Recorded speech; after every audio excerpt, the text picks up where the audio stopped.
So we have now studied 2,200 suicide terrorist attacks. 2,200. In the last 5 years, there have been over 1,800 suicide attacks. If we go back and look at the period 1980 to early 2004, we'd only see 300 suicide attacks.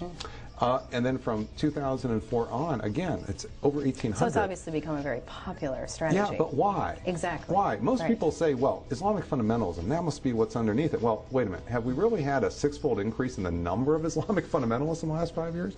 Especially if Islamic fundamentalists are supposed to be killing themselves to do the suicide attacks, you see? Is that really what's going on? Well, when you look at the data, what you see are lots of non-Muslim suicide attacks. For large parts of the last 30 years, from 1980 to 2005, the world leader was not an Islamic group. They're the Tamil Tigers in Sri Lanka, a Marxist group, a secular group, a Hindu group. Lots of secular Muslim suicide terrorist groups as well, such as the PKK in Turkey. So what do they have in common if it's not really religion? It's they responding to a foreign occupation on territory that the terrorists prize. Not quite every attack, but over 95% of all suicide terrorist attacks around the world since 1980 are triggered by a specific circumstance in the world. A foreign occupation on territory the terrorists prize. That's the smoking of suicide terrorism. Just as smoking triggers lung cancer, foreign occupation triggers both secular and religious attackers. So you asked about Afghanistan. Afghanistan is a prime example, John, of this particular logic at work. Before we toppled the Taliban in 2001, the fall of 2001, do you know how many suicide attacks were in Afghanistan's history? Zero. Not a single one.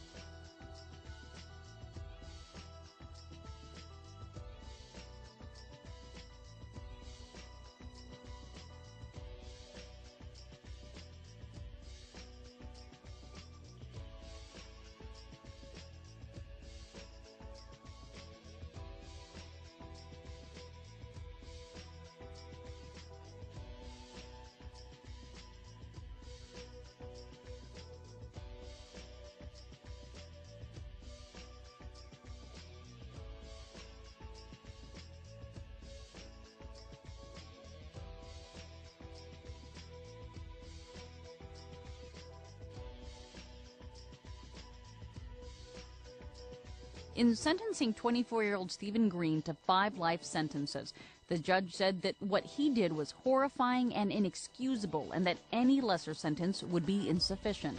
In May, a civilian jury in western Kentucky convicted Green of raping the teenager shown here as a young girl, as well as conspiracy and multiple counts of murder. At this house on March 12, 2006, Green allegedly shot and killed the teen's mother, father, and sister, and then became the 3rd soldier to rape the girl before shooting her in the face. Her body was set on fire at the home about 20 miles south of Baghdad. Inside the house, splattered bloodstains cover the floor and walls. Green told the judge he merely followed orders from other soldiers involved in the attack. Green and 4 other soldiers were investigated after the killings. 3, along with Green, received lengthy sentences, up to 110 years. Another, who had a lesser role, was released from military prison after serving 27 months. Myra Lopez, The Associated Press. The Iraqi female prisoners are being held in dire conditions, being raped and forced to striptease before the very eyes of their male guards. Most of them suffer terrible humiliations.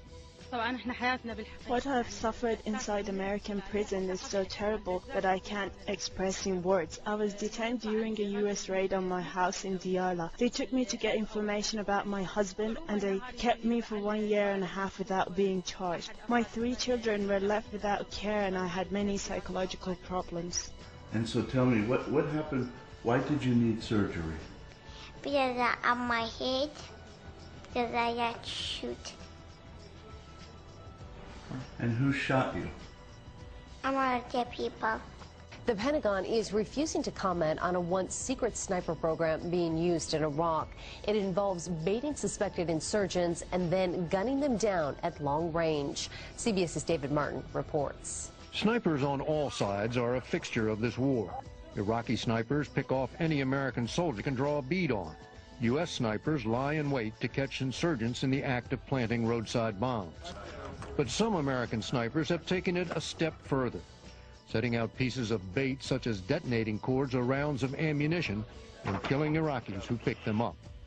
Basically, we would put an item out there and watch it, the leader of a sniper team said in a sworn statement given in a case in which one of his men is charged with murder. If someone found the item, picked it up, and attempted to leave with the item, we would engage the individual, as I saw this as a sign they would use the item against U.S. forces. Gary Solis, who teaches the law of war, calls it illegal. It doesn't take a lawyer to know that you can't kill civilians merely because they stop to pick up something that you've planted there.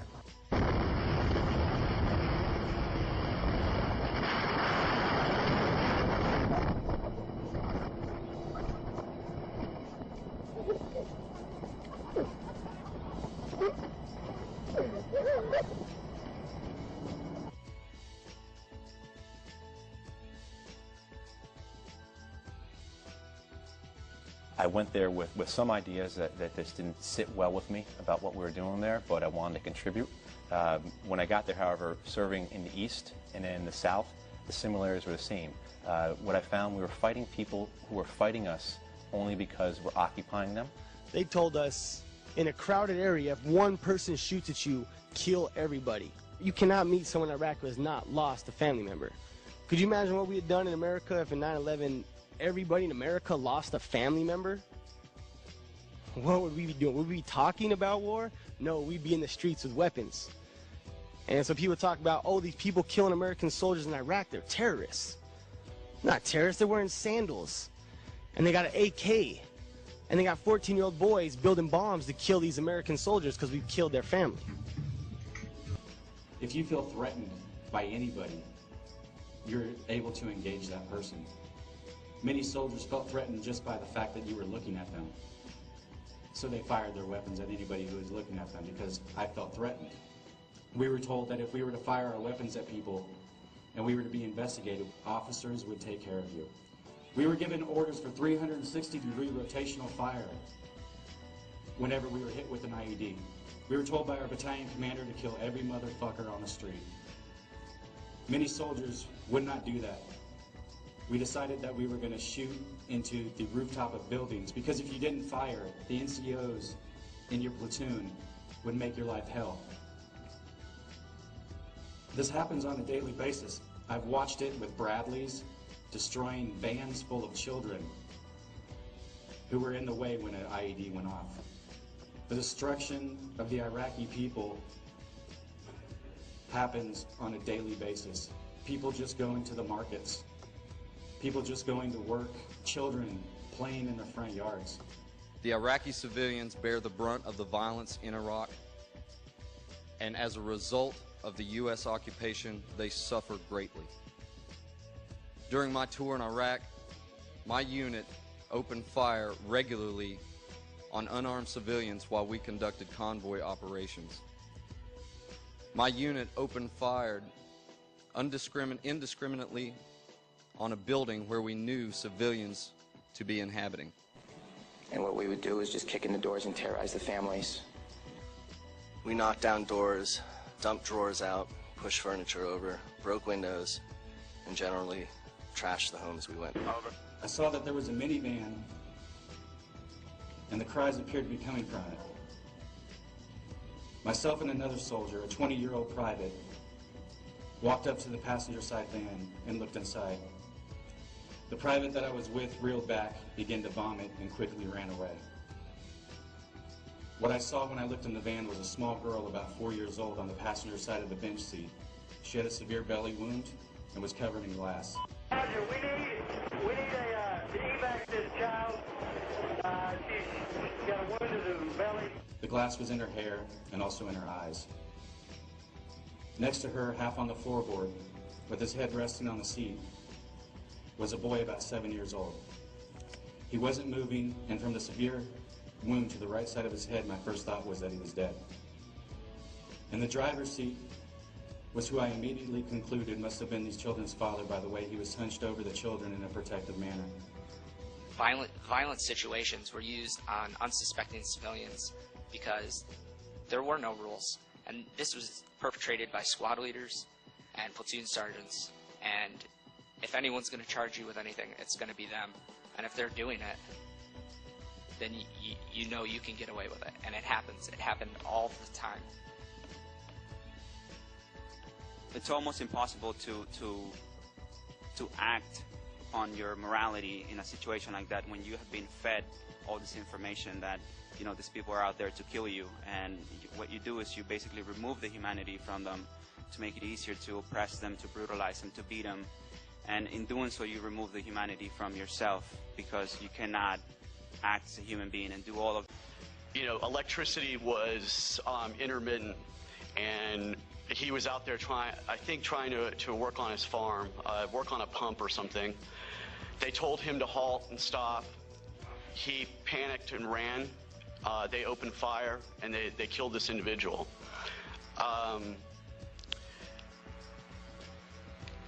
The next day, Civil Affairs came and spoke with us and said, as a company, and said, we are not going to pay any benefit to this family. They also informed us that his brother was a close ally of us, had up until this time had been working with us, and was a respected leader of the local community, and that this individual that we killed also had 14 children. The Civil Affairs officer suggested that we take up a collection and donate $1 or $2 apiece to the family, and that he thought that that would go a long way in helping to ease the family's suffering. There's 125 members of a rifle company, roughly, so you're talking about anywhere probably between $125 and $150. In reality, I don't think anyone donated any money. And finally, just to wrap things up, I want to take this time to apologize to the Iraqi people for the things that you know I helped to do, and the actions that people in my unit and myself did while I was there. Thank you. When are we going to realize the people fighting in Iraq against us, they're not terrorists, they're soldiers. What would we do if somebody invaded us? I know I would pick up my weapon and fight against them. What the hell we call them? Terrorists? These people want their country back. Let's give them their country back. It's that simple. If you could talk to the soldier who shot you, what would you say to him right now? Just go ahead and pretend he's here and tell him. I say, why did you shoot me? That's not true. I do not do anything. I just had my jaw, hold it in my hand. I say, why you shoot me? I'm a girl. I'm brutal, but why you shoot me? But while on these convoys, I saw Marines defecate into MRE bags and throw them at children on the side of the road, urinate into bottles, throw them at children on the side of the road. While stopped, take out their MRE bag, remove the chemical packaging that is activated by water, activated by moisture. This is what Marines use, all service members with MREs use to heat their MREs, is a moisture-activated chemical heater. They would remove the chemical heater from the warning package that said "Do not eat," with a symbol of a person and a X sign through them saying, you know, "Do not eat this." And they would give that to Iraqi children to see the responses on their face. They rolled over the front wall of the house, destroyed the vehicle that was inside, and upon entry to the house, I was second in the stack of formation of troops that went through the gate. There was an older female who was in the courtyard by this time, and she was screaming something unintelligible in Arabic. I didn't see her as a threat, so I continued on past her into the building itself. One of the soldiers behind me apparently thought that she was a threat, butt stroked her in the face, knocked her to the ground, and someone after him apparently zip-tied her and took her out into the front yard. Then we proceeded to ransack this house. I was in the master bedroom. There was dressers and wardrobes. Wardrobes were locked. We pulled the doors off. We turned everything in the room upside down. We went through everything. Personnel in my unit that were in the kitchen turned the refrigerator upside down, pulled the stove, actually broke the stove, pulled it out of the wall, broke the line to it. After we searched through the house, we had everyone, including the children, zip-tied on the front lawn. Apparently, someone in my chain of command realized that we had the wrong home. One of the guys in the weapons company had gotten shot. This is a way that we would take out our aggression. For those of you who don't know, it is illegal to shoot into a mosque unless you were taking fire from it. There was no fire that was taken from that mosque. It was shot into because we were angry. This is happening, and that until people hear about what is going on with this war, it will continue to happen and people will continue to die. I am sorry for the things that I did. I am no longer the monster that I once was. Judging from what I saw on the ground, I am willing to swear under oath in all honesty that while many enemy combatants were in fact killed, the majority of those so-called KIAs were in fact civilians attempting to flee the battlefield. A young machine gunner made the split-second decision that that vehicle was a threat, and in less than a minute put 200 rounds from his .50 caliber machine gun into that vehicle. That day he killed a mother, a father, and 2 children. The boy was age 4 and the daughter was age 3.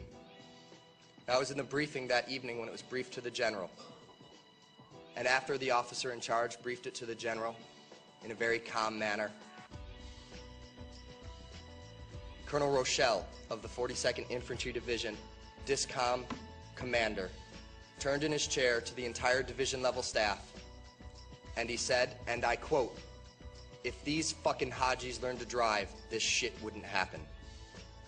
I looked around the TOC at the other officers, at the other enlisted men, mostly higher enlisted. As a sergeant, I think I was the lowest ranking person in that room.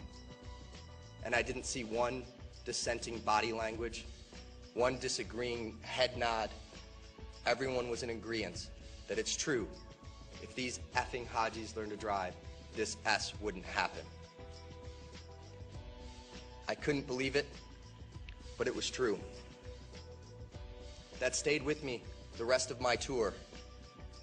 I looked around every time that word Haji was used, and I thought about that soldier who will carry that with him for the rest of his life, and I thought about the 4 Iraqis whose bloodline was ended on that day. And Colonel Rochelle could not think of any of that, but only his own racism and dehumanization that has started at the commander-in-chief of this war and worked its way down the entire chain of command. Poor and working people in this country are sent to kill poor and working people in another country to make the rich richer. And without racism, soldiers would realize that they have more in common with the Iraqi people than they do with the billionaires who send us to war.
We need to wake up and realize that our real enemies are not in some distant land. They're not people whose names we don't know and cultures we don't understand. The enemy is people we know very well and people we can identify.